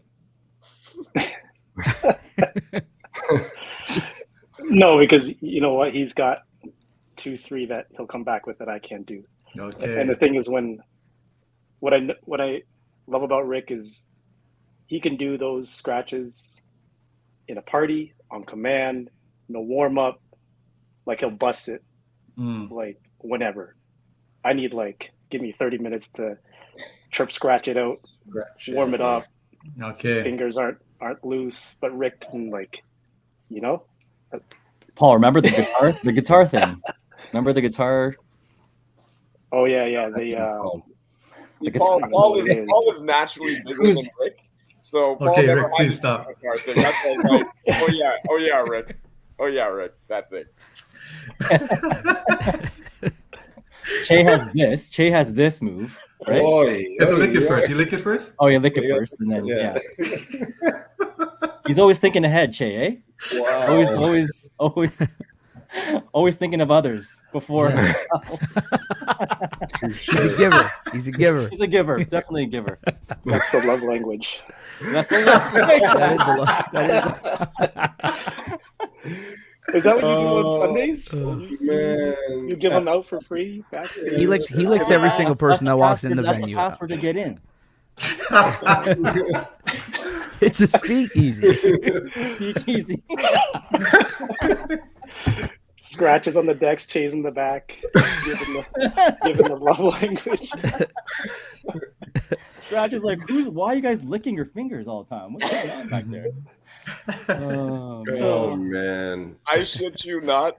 The second last one, we're playing off of turntables because Scratch brought his CDJs this time, but we're playing off the turntables, and I went down to the washroom, and I do this for myself once in a while, but I took paper towel and I wet it, wringed it out a little bit so it was damp. I had one, and I took one, and I put it right beside Scratch. I hit him. I said. And he looked at it, and I said, you lick your fingers way too much for me to be touching the same buttons. And he just started laughing. But it's true. Scratch licks his fingers a lot, right? Yeah. He's I was like, yeah. No, I thought he was gonna be like, why are you bringing toilet paper and putting a wet toilet paper beside me right now? You just came from the washroom. What are you bringing on that for? What is on that? Oh, this is wild. Oh. This is wild. So hold on. So hold on. So what's the secret? What's like you guys use that thing, the hand stuff that Hubert uses? Practice. What's the secret? Are you asking what it's for, or? Well, no. Do you how do you guys keep your hands moist? What's in that? We're talking about licking our hands with the vinyl. Right? I remember Hubert talking about a hand. We're talking about art. Yeah, you know what? A hand cream. It's crazy because, when there's a scratch where you put your finger on it and you rub it, it makes that it goes against the vinyl. This is gonna be a great clip. This is gonna be a great clip. And if your hands are dry, it's not gonna work. So how do they keep their hands moist all the time that they can just on command do that? I can't. I have to either lick my finger or it has to be moist. It can't be dry. Gosh. Right? Your finger cannot be dry when it's touching it. What I've done to counteract the licking, this can only be done with phase though, is I put stickers on the record, which gives me more grip, like I licked my finger. Pause. So FYI, I don't know. That's now you're pausing after all that. Now's the pause. but yeah, again, only can be done on phase vinyl, obviously, because I'm obviously ruining the vinyl by putting the stickers on. But I don't know. That's something how I've counteracted that. But I find that I have a very bad habit of doing that as well. So I'd just like to say to everybody out there, the people in the chat, you could be absolutely anywhere in the world, but you're here with us tonight. So big up to that. Big up to these fine guests that are here with us. We do have 11/11 coming up, so keep that in mind, Sean. Thanks, Jay. I've seen you missed it. I've seen you scramble right at a minute before. So everybody, just for the panel, you guys are the panel, is that right? For the panel at 11:10, I'm gonna freak out and I'm gonna stop the show. So just get ready for it in 5 minutes. I'm just gonna let you guys know now. See, Mrs. Ron C knows what's up. But what? You light yourself on fire? Yeah, it gets wild and crazy. What do you mean lights itself on fire? So watch. Okay, so this is perfect. We got 5 minutes. How about somebody tell me how Chillin and Grillin came about? Because I'll tell you real quick. I came to the first Chillin and Grillin, and then I came to the Star Q Chillin and Grillin after that. Mm-hmm. And from that was an evolution that I saw. So somebody tell me about how that all worked out in 5 minutes or less. Right. So I guess from 2020, I'd say up until I guess end of 2021, felt like there was a lot of division in the world because our so-called leaders and so-called whoever, you know what I mean, in that game, we're dividing people again, as always, right? And so there was a lot of it was very the energy was very thick, and it was just weird. It was no, this can't happen. You know what I'm saying? Regardless of wherever you're at, whatever you're thinking, 2022, I was no, this is gonna be a year of unity, right? I wanted to bring everyone in the same space, no matter whatever you thought or whatever your beliefs are, whatever your considerations were. Yeah, whatever your reservation, anything. You're here on a Sunday. It's all about the music, positive vibes, being with each other again. You know what I'm saying? Reconnecting again with everyone. And so I felt what better way to do it than an outdoor vibe, 3 to 9. You know what I mean? Still get the day and the night. And I always wanted to have kind of the, everybody just hanging out, chilling, and then getting rowdy in a party, right? Outside. And just having a vibe. So it was organic. I feel like it was organic. We didn't really force it at a time. You know what I mean? It was just and we were really flying by the seat of our pants in terms of every week trying to get it organized, right? There was a lot of uphill, there's a lot of things that happen in the background that people don't realize what it takes to get to that point. Even Rick is shout out Rick. Rick is a trooper. Rick is a trooper when it comes to the background of that. Yeah. I remember Rick was cleaning tables one time. Yeah. Yeah. I mean, it was just like that. I mean, how are you That's going what she said. Yeah. But, and in the end, that, I guess the passion, the love, the vibe reached out to, a group of people that went there on a Sunday and enjoyed themselves and wanted that vibe and needed that vibe. You know what I'm saying? And had no idea that that's what it was going to turn into, but that was kind of the vision, and it manifested itself in that form. And hopefully people took from that and and expanded that to their own circle of people around them. And that's all we needed to do. Right. And music healed, and people came out, and we just had a good vibe. And yeah, it was like that was meant to be, especially in that time. Like it was just like everything fell into place. Like there wasn't really another Sunday party going on. You know what I'm saying? Or and the weather.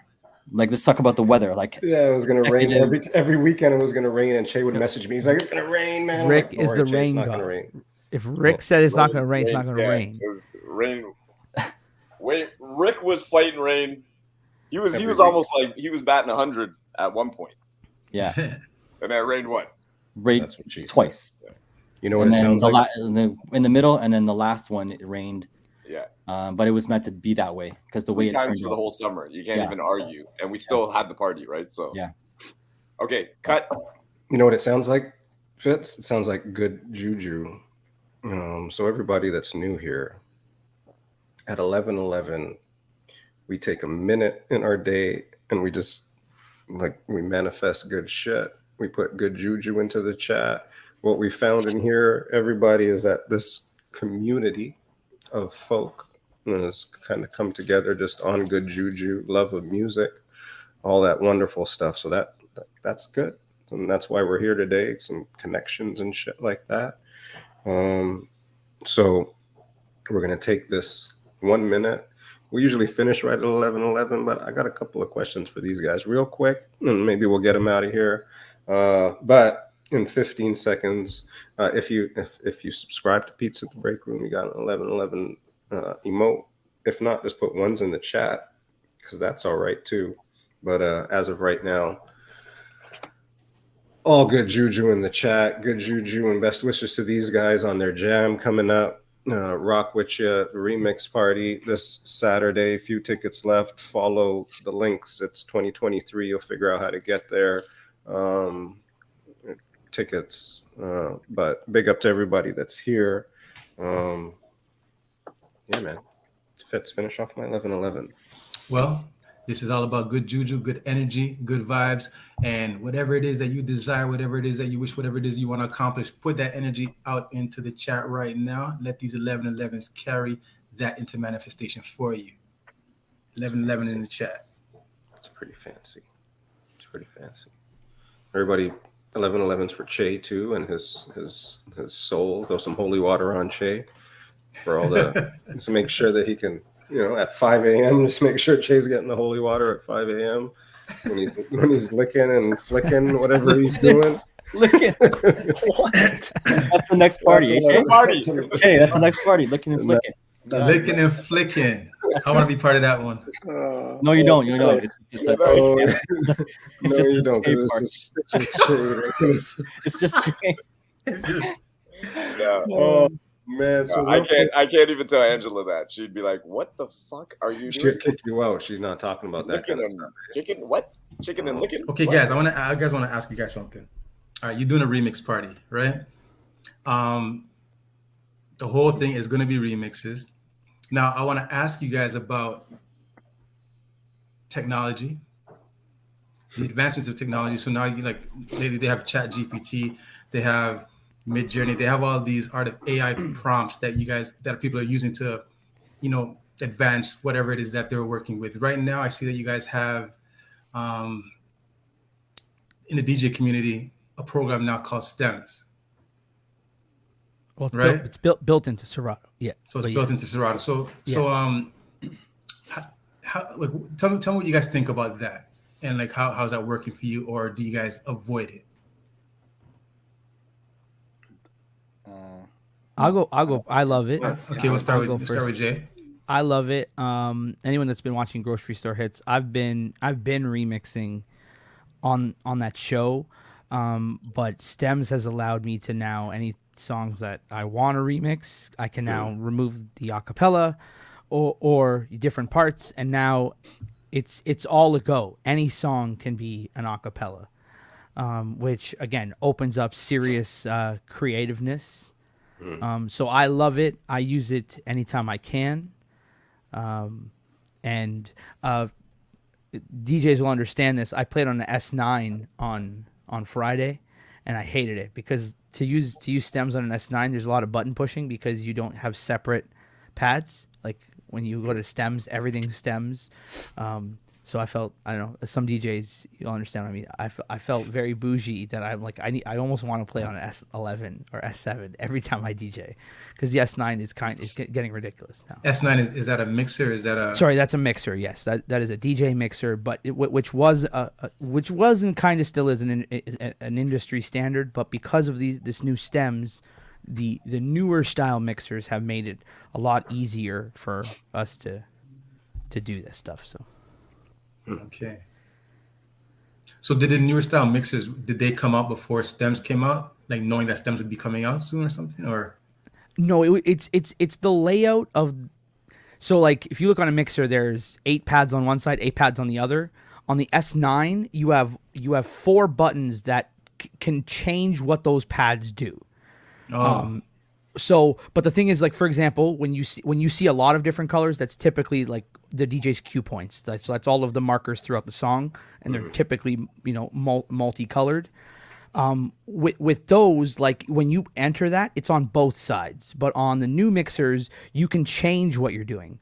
So one side can be cue points, and one side can be stems, or stems and roll, or stems and slicer, or however you play. So, I've just found that since the new mixers have come out, I fancy them more because of the functionality that they bring. Wicked. Priscilla, big up Priscilla. Che, are you involved in the stems journey? So one thing you got to understand about some of these upgrades is that you have to have the hardware in order to utilize them. So I'm running off a 2015 MacBook Pro. Okay. And with the amount of storage I have remaining on it, I am not willing to push it. I am super excited for it. Don't get me wrong. It is a game changer, and I can't wait. But my goal for this year is actually to upgrade to a M2 chip, right? Or a M1 even. But you're looking at these computers nowadays, and I think Jay, you just crossed over to Mac as well. I had a 2015, so you and me, I think, had the same computer. I just got the new one. Yeah, so you're looking at if you're on the Mac system, right? Because people do play off of PCs. You're looking at literally $3,000 on the low end, for some Mac computers. Yeah. Okay. But hold on. I'll tell you right now. I don't want to name names, but there's DJs that went on the low end of things. Yeah, got a new Mac. I saw video M2. Yeah. Right, M2. Right, spent $3,600 with tax, and are not liking their stems experience because the laptop they purchased was it's like buying the lowest trim of the car. You know what I'm saying? Obviously, when you buy a car, the higher the trim, you get more cool things and more performance in most senses. Yeah. People buying the lower trim of the laptop are still going to have difficulties running the stems. It is you need a really good computer to run it. I did upgrade to the 3.0. That is the new upgrade for Serato, and I did try it, and it was exciting. But I just know I would never be able to use it live. Because you're essentially cutting one track into 4 different pieces, right? And then that's that much more memory gone. Oh, okay. Right. So. See, I wouldn't know all this stuff. Okay. So keep in mind, this technology is extremely new. Like, this came out in October. Like, we've only really been messing with it since October. Right. So Thera-P and Ricochet, is it something that you guys use? Yeah, I've been using it, but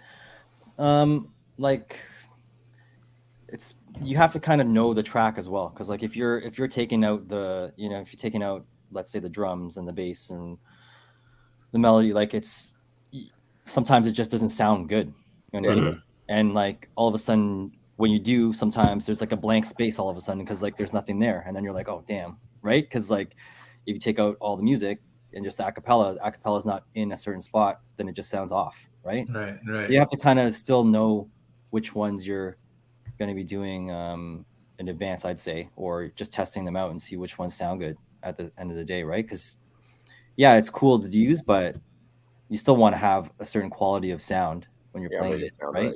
Yeah. Is there a delay?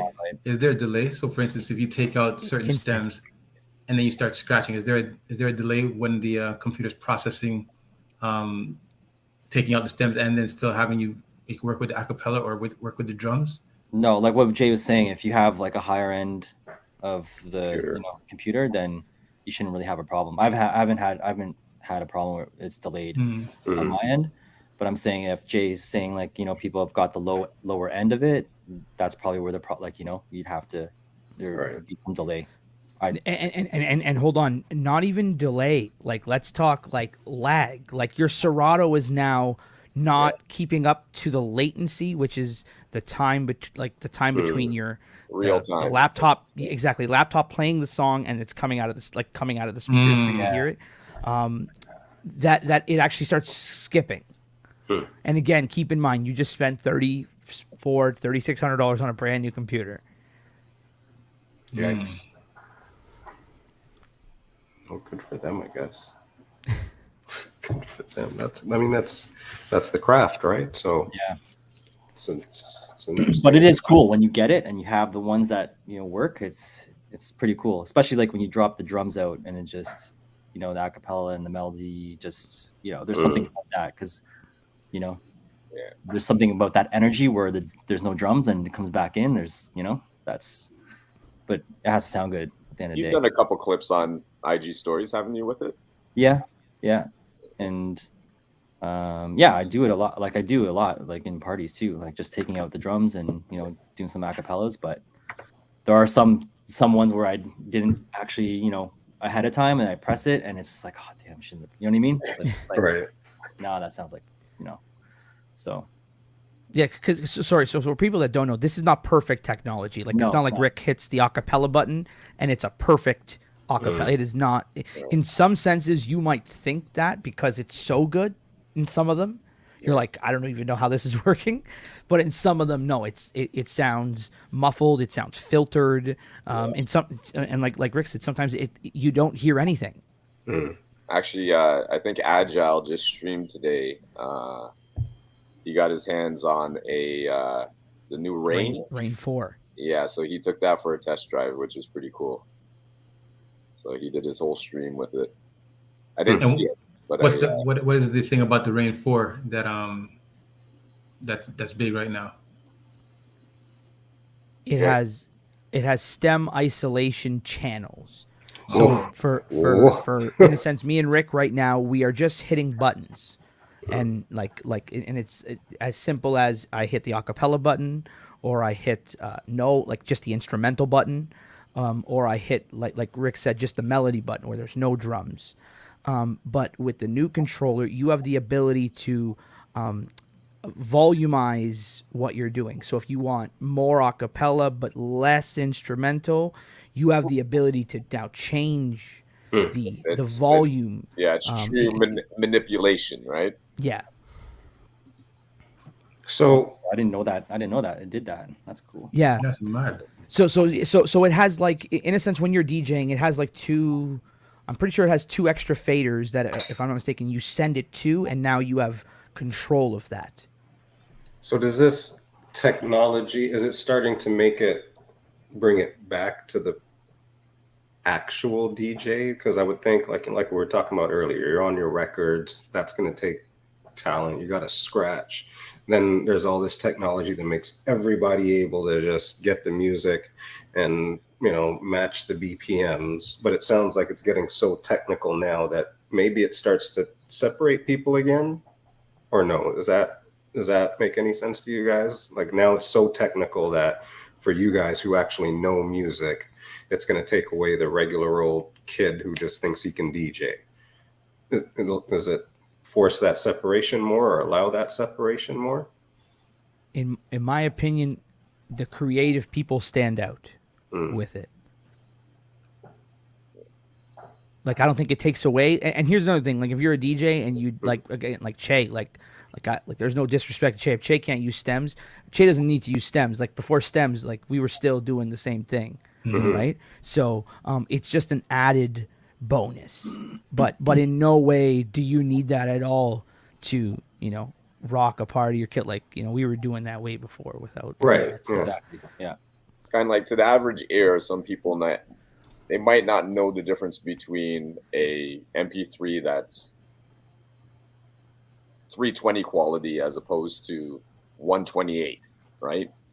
Or you might not know the difference between high definition 1080p and 720p. You understand? So while this stuff is going on where the DJ is actually creating on the spot, they might not know what's going on.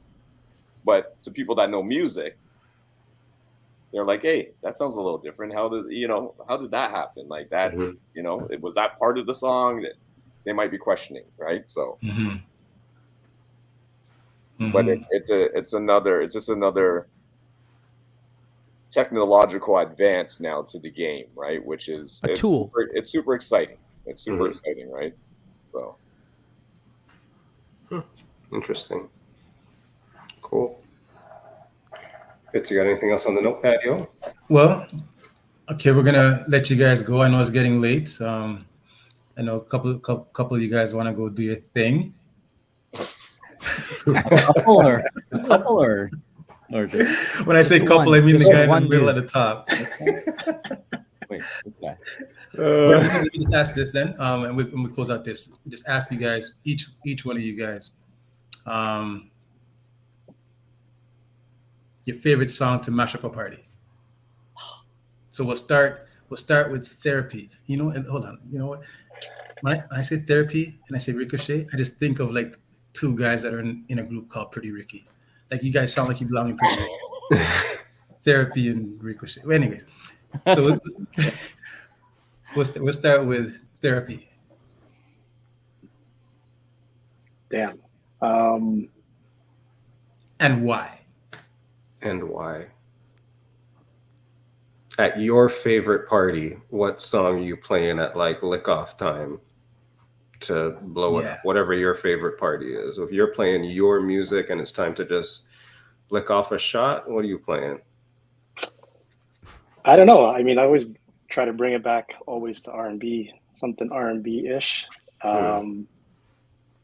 So I'm gonna go with, oh man.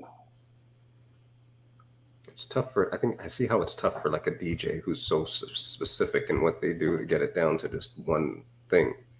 But you're also talking to very open format DJs, like, right. So it's hard. I like, for me it's hard. I'll say Lucy Pearl dance in it, because that when it goes to that vibe is where I think. Yeah, I can feel that. Yeah. All right. We'll hand the baton off to the brother.